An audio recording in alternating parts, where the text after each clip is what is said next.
It's 2024, and whilst people are setting New Year's resolutions, the financial world is gearing up for a very, very bumpy 2024.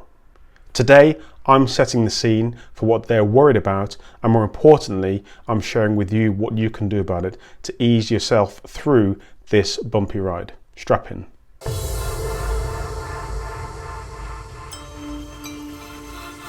So like I said, today we're going to lift the lid on what's concerning everyone in the financial world. You're going to get early access to some of the factors that contribute to economic downturns. And like I said, more importantly, throughout this video, and make sure you stay and watch it to the end, you'll know exactly what you can do to make sure you're as unaffected as possible and might even benefit. Now, around mid-2023, which was a time of really record highs for interest rates and inflation in both the UK and US, many economic indicators suggested that there was a recession coming in 2024. Now, what exactly is a recession? A recession is a significant decline in economic activity marked by decreased production, rising unemployment, and falling GDP.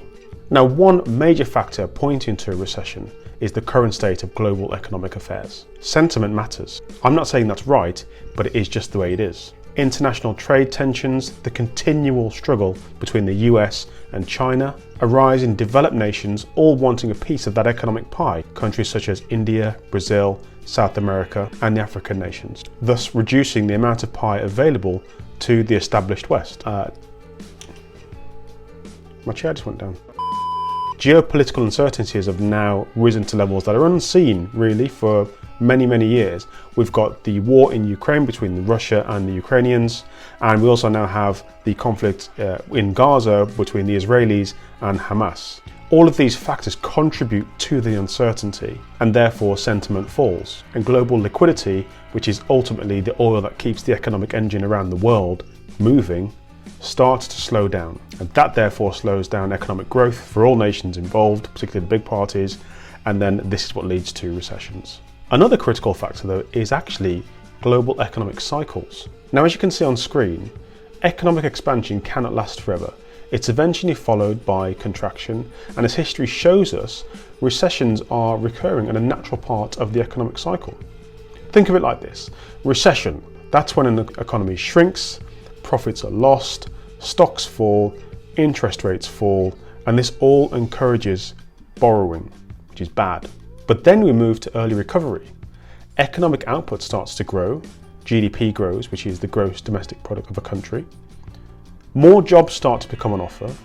The Federal Reserve, or the Bank of England, starts to introduce stimulus, which means credit expands, and they want to encourage spending. This is that liquidity I spoke about. And then you've got the middle recovery, stronger GDP growth. Now, interest rates start to rise because those rate setters, the Fed and the Bank of England, now want to just make sure people aren't spending too much. So interest rates will start to rise again, thus reducing spending and encouraging more saving. Double-digit gains for stock market and high volatility as traders tend to speculate. We all know what happens at the end of that. And then you've got the peak or late and aging economy, and the economy starts to slow again. The news switches to doom and gloom. Inflation starts to increase higher than its targets. Interest rates hikes, profit slumps, and investors begin to sell. It's not all bad though, because knowing this allows you to become armed and equipped to weather that storm. And being proactive and prepared can mitigate the effects of a recession on you. And like I said at the outset, you can even benefit from a recession, because that's how rich people get rich. So a really simple way you can prepare for a recession or an economic slowdown is just to evaluate your financial position right now. You could evaluate your debt. How much bad debt do you have? Credit cards, expenses, that sort of thing. Your general expenses, cost of living, food, bills, and then how much savings you have. Knowing this can allow you to identify where you can make adjustments. You don't need to do anything fancy here. Literally, bit of paper, 3 columns, identify your debts, loans, mortgage, rent, all of your expenses, broadband internet, food shopping, maybe clothes, bit of entertainment, and savings and assets. Do you have a property portfolio, 1 or 2? Do you have anything that you do to generate extra income? Now, I'm not going to attack the latte that you love every day at $3 a pop. That's fine. And I know a lot of financial gurus out there will say, well, do you need to spend $3 a day on that latte? That's fine. We all need some happiness in our lives, right? But the idea is to reduce the expensive debt as much as you possibly can. Most people should know, and if they don't know, they certainly should know, that credit card debt is some of the most expensive debt you can carry. And it ranges from, I'm speculating, but certainly hundreds of percent APR into thousands of percent for the really bad companies out there. So if you are carrying credit card debt, that's debt you really want to get rid of as soon as possible. And it is worth sacrificing that daily latte. And this isn't forever. This is just to get you through that economic cycle, put you back on the straight and narrow, back in the black, so you're ready to go and start buying more assets. Now, a bit left of field here, but why not start to update your resume? Probably now, actually. I'm not saying your job's not safe, but whose job is safe? But what's the harm in updating your resume? If the worst happens, if you did lose your job, you'd then have to start from scratch, building a resume under duress, under pressure, writing covering letters and starting to research the market. Why not do that now before things are too bad? There's nothing wrong with having a prepared resume, up to date, ready to go. And have a look at the market, because times are changing. I've alluded to this in another video about Tesla, but we're going to see a big shift from manual labor roles switching to roboticization. I don't know if that's a word, I've just made it up, but we are moving to robots.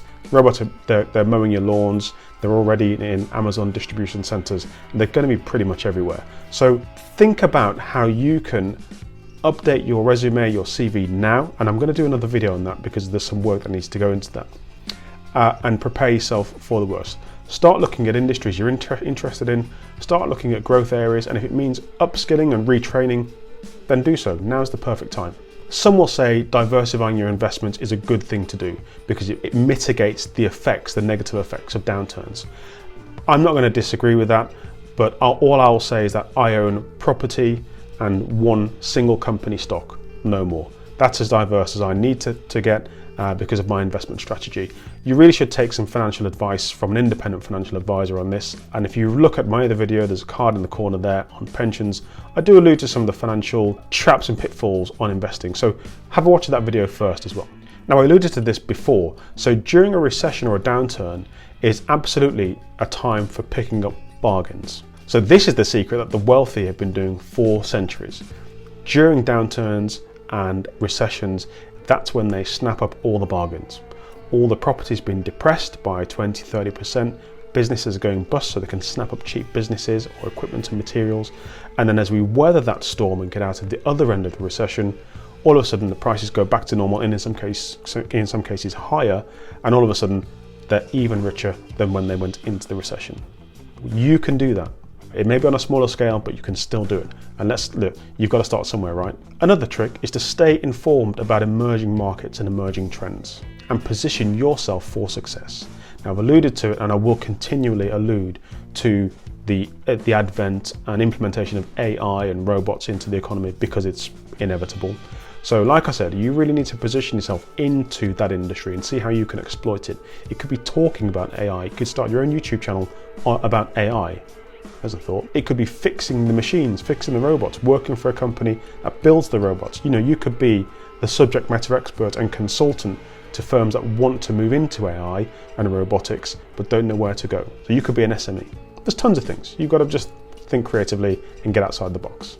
What I would say though is whatever you do choose, make sure you're genuinely interested in it, because if you're not, you'll get bored pretty quickly and all of a sudden it'll just be a hobby that died and fell by the wayside. So for example, the company that I invest in on the stock market is one that I read about every single day. It's not a chore. I enjoy reading their progress and reading how they're disrupting 1, 2, 3, 4 industries, and I can see their growth out at least to 50 years. So I'm very comfortable in that company. And if you want to know what that company is, leave a comment below and I'll let you know and do a video on that. So remember, preparation is the key. You need to be saving for a rainy day. Develop a budget and prioritize your essential expenses. Those smart financial decisions you make today could pay dividends of an order of magnitude this time next year as we weather the 2024 recession and start economic growth in 2025 and beyond. That's a hint.